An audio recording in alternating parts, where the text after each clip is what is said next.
It's mere imaginations. People only can imagine. They cannot think what the reality is. So these stories of the Bible of the past had its function. Now we have to turn into what the food is, to concentrate on the truth and the reality of the book of the Bible, of the saying of God. I brought a few of these examples to speak to you about it. For example, you all heard that in the Bible the story of Adam and Eve. I like to believe there was an Adam and there was an Eve, a male and a female. Actual man came out of clay, but science disputed it, because 6,000 years ago, or wherever they say from the Adam is the Christians, Muslim they say 6,000. If Christians, I know they say 6,000, but if some of them they say 10,000 or whatever. This has got nothing to do with the physics, biology. The matter is so ambiguous, so mishmashed, that even the great Stephen Hawking, my favorite scientist, tried to say that, okay, this 6,000, perhaps it was the last ice age about 10,000 years, and that's when everything starts. To relate these things to the physics and whatnot, it's absolutely a grievous mistakes. Bible and writing of Jesus Christ and mainly the messengers of God is not physics, it's not chemistry, it's not philosophy, it's not law. It's none of that. It's something else. It's a prescriptions. You may not even understand it, but if you obey it and follow it, it heals. It heals the spirit. It heals human soul. So, if you think Jesus Christ came down here, or the Moses and the prophets of God, to explain to us when this universe was began and this and that, for that he goes on the cross and dies, you have sadly mistaken it. He would never do that. That is the job of us. That is why in the Bible it says, prove everything and hold fast unto the good. Why? Because proving is our business. Prophets of God, they just make their statement and tell you this is it. Now you want to know why? Go and think. Thinking is your department. Jesus Christ doesn't think to know. He's just a database. If you ask the question, he answers. But when you look at the reality, you see how these things are, convoluted. Right in the Bible, in the book of Genesis, it says, male and female created them, called them Adam.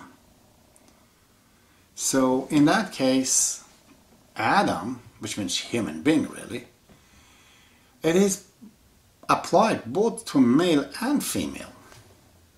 Adam was not then really the first man, he was the first prophet of God in the line of the Semitic religion. Otherwise, before him there were Manu and others 6,000 years before Adam in India. It's just one example.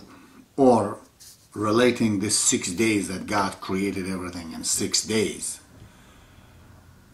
How foolish is this? These days are taken as 24 hours a span that God used. Days and nights are made only when there is a sun. There is no night in the sun, but there is day if there is no sun. So you have to think about this. The truth and the reality is that one day in the Bible is about 1,000 years, 1,000 years, and 6 days is 6,000 years. And that's what it takes from Adam to the end of the world when Jesus comes back. This is what 6,000 years is. That's not what people try to say it. Another stories, you've heard it, entire Christianity is based, I talked to many pastors, is that the fact that Jesus came back from dead, or he healed these dead people and brought them back to life. Healing physicalities is nothing. Man has done it right now, and perhaps another 1,000 years they will be doing this kind of a miracle, no problem. But that is not anything to do with the physical. He says, let dead bury the dead. He's referring very clearly. Those are spiritually dead, let them bury their own dead, physical and spiritual. So bring them back to life is bring them to life of spirituality, as if their spirit was dead before and they come back alive. I could see this living spirituality at a time when Peter denies Jesus. He was afraid 3 times. But later on, the same man, when he grows and becomes alive, he's born again. He's a new being. With the spirituality, spiritual self was a little baby afraid. Later on, he grew up as he was feeding on Christianity, on the reality, and he has no fear of death at all. Says the story of the resurrections that this pastor was saying that that's the entire Christianity, that is the whole concept. I said, well, the whole concept is wrong. This is time to change it, to get people of these imaginations. Everything is mere imaginations.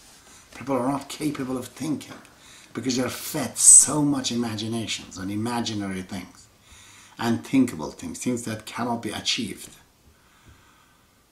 by the Hollywood characters, that you're expecting the Christians leaders, they come back and bring the people to the reality, you know, opposing these things. So he said no, Jesus was 3 days and 3 nights into the tomb, and then he was risen. His sin, even his marking was on his hand. I said, I like to believe you. But as in Matthew says, like the Jonah, that he was in the belly of the fish, Jesus also was 3 days and 3 nights. The Son of Man will be 3 days and 3 nights in the heart of the earth. Well, if it's 3 days and 3 nights, is clearly 3 times 24. It's about 324 hours. That was not the case. In the Bible, right at the very end of the Bible, Jesus was taken in the evening of Friday. And it says in the 9th hour, 9 o'clock in the night, that he actually died. He ascended to God, to his reality. The program is ended that day. So it's Friday night. Then Saturday is another day. Saturday night. So Friday night, Saturday night, 2 nights. Saturday, it is 1 day and 2 nights. It's a Sunday when the air was dark still. So that's the 2nd day. Saturday is 1 day, Sunday is another day. All right, although Sunday in the morning will take the whole day, Sunday and Saturday. Then Friday night and Saturday night. This is 2 nights and 2 days. It wasn't 3 days and 3 nights. So, why? And the 2 Bibles, if you look at it, the account was given by Mary Magdalene. It's the only person. Not very reliable gender in the Bible to trust the women's account. It says you have to learn the Bible in your, ask it from your husband. You can't just know these things in the church. Don't speak in the church. So a woman has seen this. And one account says he saw 1 angel, and the other Bible says she saw 2 angels. So we have to go back to see what it means really. Because Ezekiel says that the Lord, he speaks nothing but parables. He speaks in parables because he wants us to learn. He wants us to think. This is why he says, prove everything. And then hold fast unto the good. Today I'm giving you the proof. So it was 2 nights and 2 days. So this could not be a physical resurrection. It's truly not, based on the Bible. It must be a spiritual resurrection then. It was the soul of Jesus Christ here, ascending to God.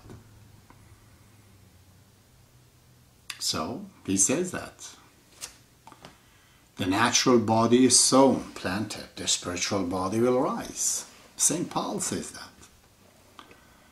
The authoritative figure says that. It's in the Bible. What is sown is the spiritual, is the physical. The spiritual body will rise.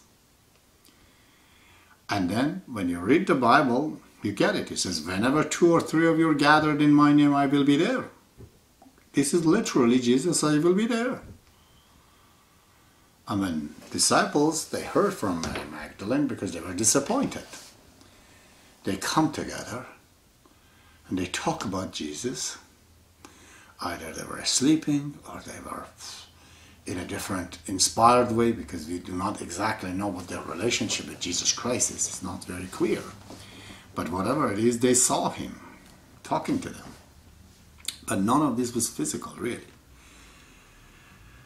Because if we go on trying to, as the way the empiricism philosophy of the white man, of the European is, they don't understand the allusions and parables and allegorical language of the Bible.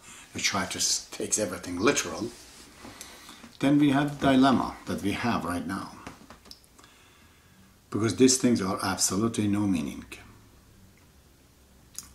Thousands of people in Hollywood, they make movies, there's no meaning to it. But these stories of the Bible, there's a meaning to it. You know, there's a moral thing behind it. So,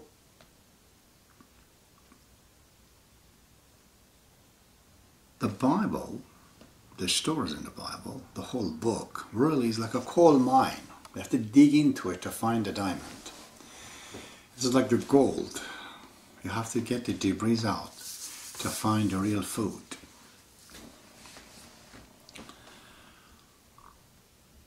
Just look at how unreal is the life of a priest right now, and has no relevance to the truth and the reality of the life of the people. And what is not good and useless, it will die. It will go away. Christ has returned in the name of the glory of God, Baha'ullah, and has revived the whole world. That's the easiest route to go. Then you understand the meaning of all of these things. But if you insist, and you want to persist to say that in this school of God, I don't accept this Baha'i faith as the coming back of Jesus Christ and the reality of God, you're trying to put a mark and a lock on God's revelations. You want to decide for him when to come and not to come. And you want to say that, okay, I want to stay in grade 4 and I don't accept grade 5. I want to stay in the high school and I do not want to go to university. Okay. If you're stubborn enough that you want to stay in these ideologies, that's all right. But at least do not go to this convoluted version that's available right now. Try to look at the Bible in a way that it's useful to people. To me, none of these stories are any significant, comparable at all to what actually Jesus has done. You know, I always say that. Those are words that Jesus Christ has said is absolutely miracle. You can write these things with gold. They are the constitutions of the universe, even in other planets. Anywhere you go, these things just never ends. As he says, his word is eternal. He says you have to be like children if you want to come to the kingdom of God.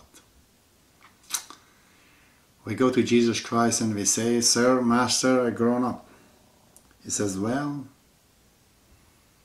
you do. I'm sorry for you. Because when you were a kid, you would easily forgive. When you had conflict, you would go back. You use your heart so much. But now you grow up, you say. You're smoking, you're drinking, you're abusing your body. As a kid, you were not doing this. You didn't lie, you didn't know deceit, you didn't know hypocrisy, greed, cruelty, transgression. All that, you've not grown up, you've grown down.